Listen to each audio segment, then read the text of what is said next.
Yeah, sure. Look, as skaters, we've all been there before. Trying a trick for days on end with no success, and then at the end of it taking a slam that makes you want to reconsider skateboarding as a whole.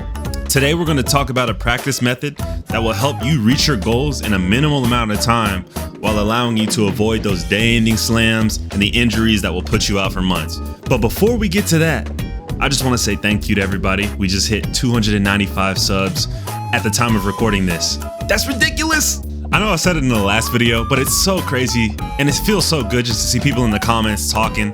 There's people getting encouraged in the comments, people saying, man, I feel like I can go out and skate.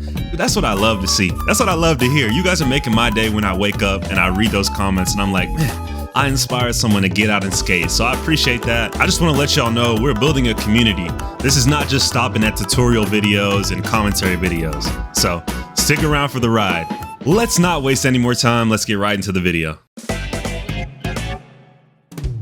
So today we're going to be talking about deliberate practice. Deliberate practice can be defined as a special type of practice that is purposeful and systematic. Deliberate practice requires focused attention and is conducted with the specific goal of improving performance. Now I know what many of you might think, bro, what does that have to do with skateboarding? That sounds like the most boringest definition ever. Now, in most circumstances, I would agree with you.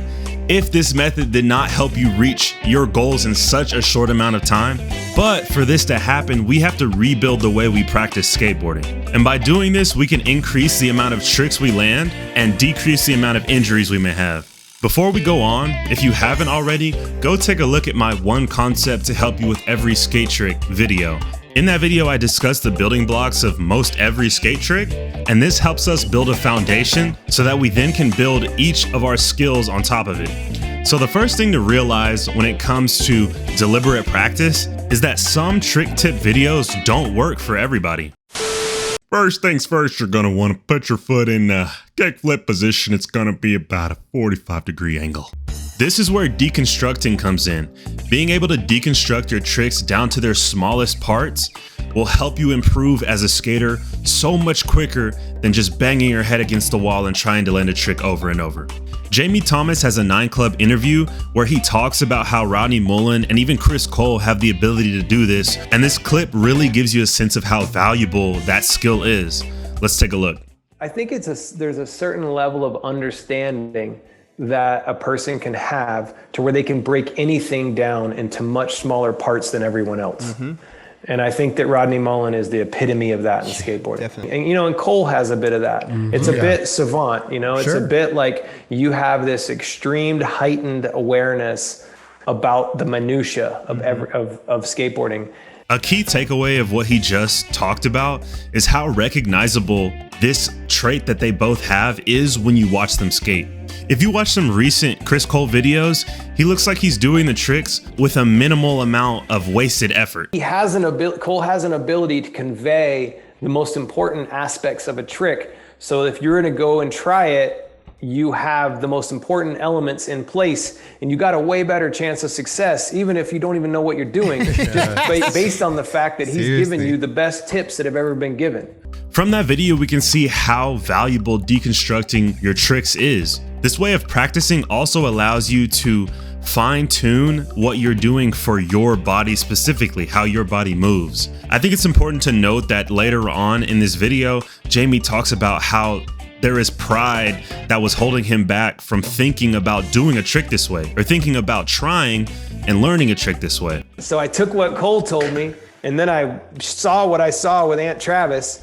And then I went back and watched Rodney Day 1 and 2, and I was like, oh, Rodney's doing that the whole entire time. Mm-hmm. I basically got the ingredients, but I was just too prideful to accept that, I don't know, I got to learn this by watching other people, I think a lot of this can come from the skate or die culture that we kind of have as skaters. It's always in the back of our head saying, send it, don't think about it, don't put your mind to it, just do the trick and it'll happen. But as we saw in the video, taking the time to figure out what is happening with your feet, with your legs, will help you systematically figure out that trick. I know you guys hear my background music. In a Naruto sense, it's kind of like having chakra. Everybody has a different nature, and it's the same way with skaters. Every skater has a different style to them. Some people are rail skaters. Some people are gap skaters. Some gap skaters wouldn't dare touch a rail. Some people are curb skaters. Breaking down the tricks you're practicing allows you to reassemble them into something that will work perfectly for you in the body you're in. So let's look at an example of this when learning to do a 50-50 grind.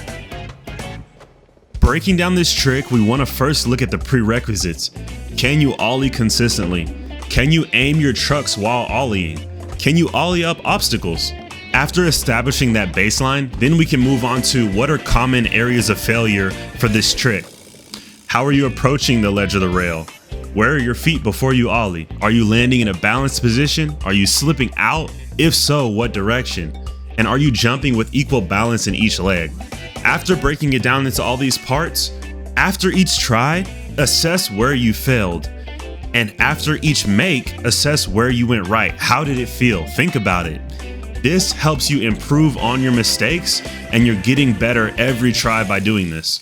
If you think about the most efficient parts of your daily life, your car, your running water, your stove, all of these things, somebody over history had to take a moment to step back and say, wait a minute, how can we do this more efficiently? And it's the same way with your skate tricks. So I hope this video allowed you guys to think of your tricks in a different way. Definitely go out and try it and see if it works for you. You may be a person that brute force only works for, and that's fine too. The only real thing that matters is that you got up and you went skating. If you guys have any tips or tricks for how you practice, go ahead and leave a comment explaining what you do, and I promise you it's gonna help someone out no matter how small it is. Because remember, at the end of the day, we are getting better together. Appreciate you guys for watching the video.